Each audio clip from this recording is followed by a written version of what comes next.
नमस्कार, मैं हूं अंकुर और आप देख रहे हैं सत्यहिंदी.com। आइए एक नजर डाल लेते हैं अब तक की सुर्खियों पर।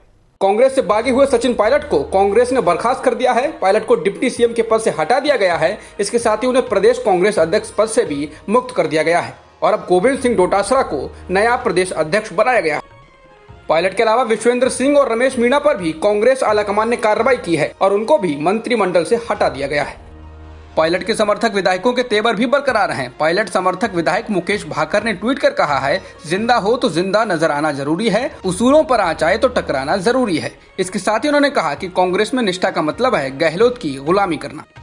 राजस्थान में जारी सियासी ड्रामे के बीच आज राजस्थान बीजेपी ने अपनी बैठक बुलाई है। बैठक में पूर्व गृह मंत्री गुलाब चंद कटारिया, राजेंद्र राठौर और राज्य बीजेपी अध्यक्ष सतीश पूनिया राज्य में जारी ड्रामे पर चर्चा कर सकते हैं।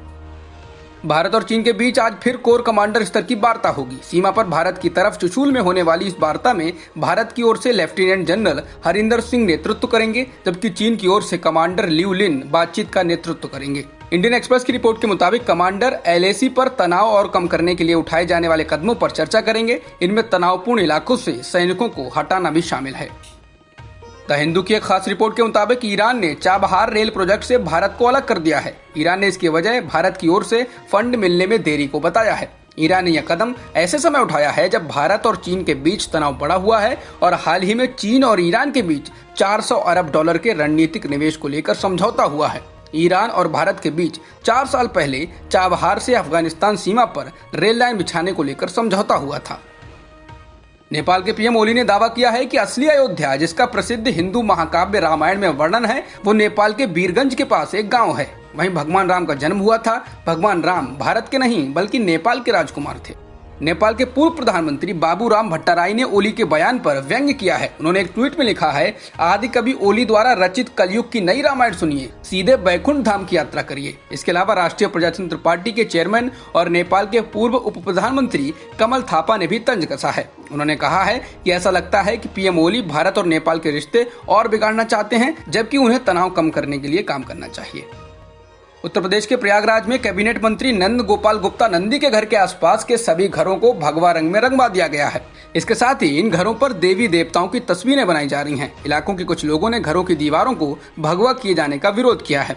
विरोध के बावजूद मंत्री के मौसेरे भाई और उनके साथियों ने इन लोगों को धमकाया और उनके घरों को भगवा रंग में रंग दिया। पुलिस ने मामले में नामजद और अज्ञात लोगों के खिलाफ मुकदमा दर्ज करके मामले की जांच शुरू कर दी है। इस पूरे मामले में कैबिनेट मंत्री नंद गोपाल गुप्ता नंदी का कहना है कि इलाके का विकास और सौंदर्यीकरण किया जा रहा है।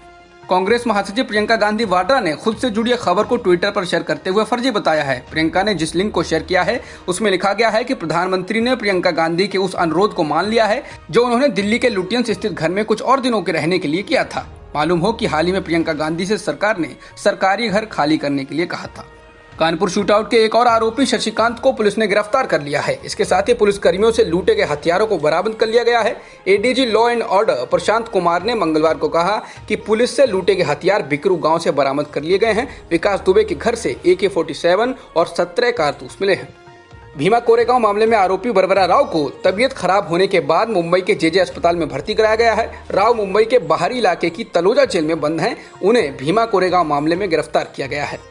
उत्तर प्रदेश में एक दलित बलात्कार पीड़िता ने आत्महत्या कर ली है। ये घटना लखीमपुर खीरी जिले की है। आरोप है कि पीड़िता अभियुक्त के परिजनों के तानों से परेशान थी। रिपोर्ट के मुताबिक पीड़िता के सुसाइड नोट के आधार पर अभियुक्त के पिता और 3 भाइयों को भी आत्महत्या के लिए उकसाने के आरोप में गिरफ्तार कर लिया गया है।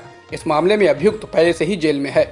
राष्ट्रीय जांच एजेंसी यानी NIA ने सोमवार यानी 13 जुलाई को आतंकी संगठन से जुड़े 17 आतंकियों के खिलाफ चार्जशीट दायर की है। NIA का कहना है कि आतंकी अल हिंद नाम से एक आतंकवादी समूह बनाकर देश के विभिन्न स्थानों पर हमले की साजिश रच रहे थे। इनका उद्देश्य दक्षिणी राज्यों में ISIS की गतिविधियों को बढ़ावा देना था। देश में कोरोना संक्रमितों का आंकड़ा 9 लाख के पार हो चुका है। बीते 24 घंटों में देश में 28,000 से अधिक मामले आए हैं और 553 लोगों की जान गई है, जिसके बाद देश में कुल संक्रमितों की संख्या 9,06,000 से अधिक हो गई है और मरने वालों की संख्या 23,000 से ज्यादा है। जॉन्स हॉपकिंस यूनिवर्सिटी के अनुसार दुनिया में संक्रमितों का आंकड़ा 1 करोड़ 30 लाख के पार हो गया है और इस वायरस के कारण अब तक 5,72,000 से अधिक लोगों की मौत भी हो चुकी है।